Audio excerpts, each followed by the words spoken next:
Orang-orang yang memiliki sifat kasih sayang yang luas sangat dikasihi oleh Allah Subhanahu wa taala yang Maha Pengasih pada hari kiamat. Maka di dalam doa ini, innaka afuwun tuhibbul afwa, ya Allah engkau Maha Pemaaf, engkau mencintai sifat pemaaf. Pelajaran apa yang bisa kita ambil pada kesempatan ini? Innaka afuwun tuhibbul afwa.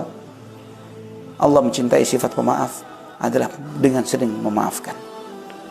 Jika kita mengharapkan maaf dan ampunan dari Allah, jadilah seseorang yang mudah memaafkan. Ikhwatal iman rahimani wa rahimakumullah. Allah mencintai sifat pemaaf. Allah mencintai seseorang yang pemaaf.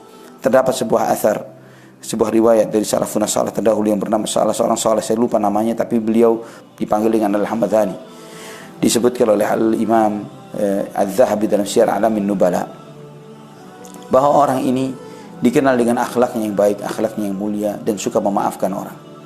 Dan kemudian di antara perilaku yang biasa beliau lakukan ketika beliau memaafkan seseorang, beliau selalu menyebut satu ungkapan yang mengatakan al-madhi la yuzkar.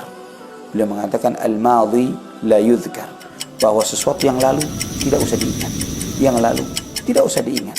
Ini yang kebiasaan yang biasa beliau ucapkan terkait dengan orang-orang yang pernah bermasalah dengan dirinya, meminta maaf atau tidak meminta maaf kepada beliau. Beliau mengatakan al-madhi la yuzkar, yang lalu sudah jangan diingat. Ya. Dan ikhwatan iman rahimani wa rahimakumullah, ketika beliau wafat, sebagian orang-orang saleh melihat beliau di dalam mimpinya, dan sebagian orang-orang saleh ini bertanya, ya Hamadani, ma fa'ala bika rabbuk, apa yang Allah perlakukan terhadap dirimu wahai Hamadani? Beliau rahimahullah, beliau mengatakan awqafani baina yadayhi, Allah menempatkanku di hadapannya. Thumma qala li, kemudian Allah berfirman kepadaku, ya Hamadani, al-madhi la yuzkar, wahai Hamadani, yang lalu tidak usah diingat, aku maafkan semua dosa-dosamu yang lalu. Subhanallah ikhwatal iman. Inilah dibalik doa Allahumma innaka afuwun tuhibbul afwa fa'fu anni, ya Allah engkau maha pemaaf, engkau mencintai sifat pemaaf, maafkanlah aku.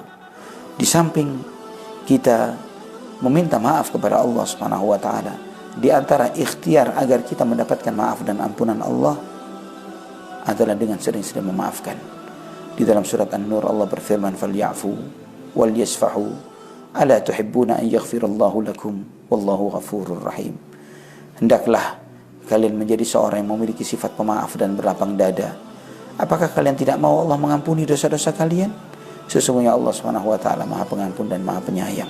Ayat ini subhanallah turun terkait dengan peristiwa di masa itu, yaitu ketika Aisyah dituduh berfitnah, difitnah berzina, dan itu membuat tidak terimanya ayah beliau yaitu Abu Bakar radhiyallahu anha, sehingga Abu Bakar ini yang biasa memberikan sedekah kepada sebagian kerabatnya, beliau membatalkan sedekah itu, artinya membatalkan, tidak lagi memberi kepada kerabat tersebut, karena kerabat yang diberi oleh Abu Bakar adalah orang-orang yang ikut menyebarkan isu terkait tentang fitnah tersebut. Abu Bakar berjanji, saya tidak mau melanjutkan sedekah saya kepada orang-orang yang menebarkan fitnah terhadap putriku Aisyah radhiyallahu anha, istri Rasulullah sallallahu alaihi wasallam.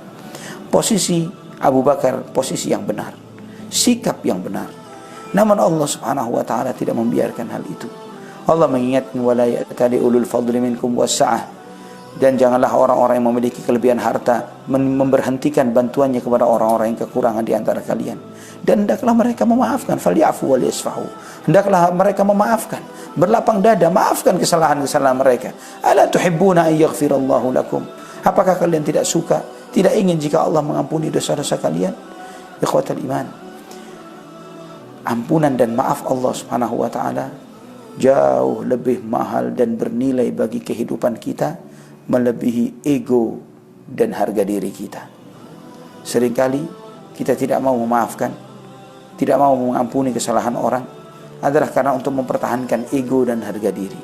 Berapa nilainya dibandingkan dengan maaf dan ampunan Allah Subhanahu wa taala?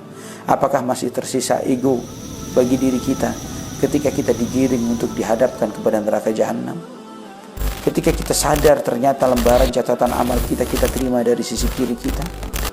Ketika kita sadar bahwa ternyata malaikat Zabaniyah sedang menanti dengan belenggunya untuk menggiring kita untuk diadab oleh Allah Subhanahu wa taala? Di mana ego kita pada saat itu? Jika ternyata kita bisa selamat dari semua itu hanya dengan memaafkan kesalahan orang yang telah pernah berbuat salah kepada kita, apakah kita tidak akan melakukannya? Bayangkan ketika kita di posisi itu, ikhwatal iman, maka kita akan dengan mudah mengampuni dan memaafkan banyak kesalahan orang yang pernah berbuat salah kepada kita. Bukan karena kita sadar bahwa kita orang baik, bukan karena kita sadar atau merasa diri kita orang yang pemaaf, tapi karena kita sangat butuh dan fakir terhadap ampunan dan maafnya Allah Subhanahu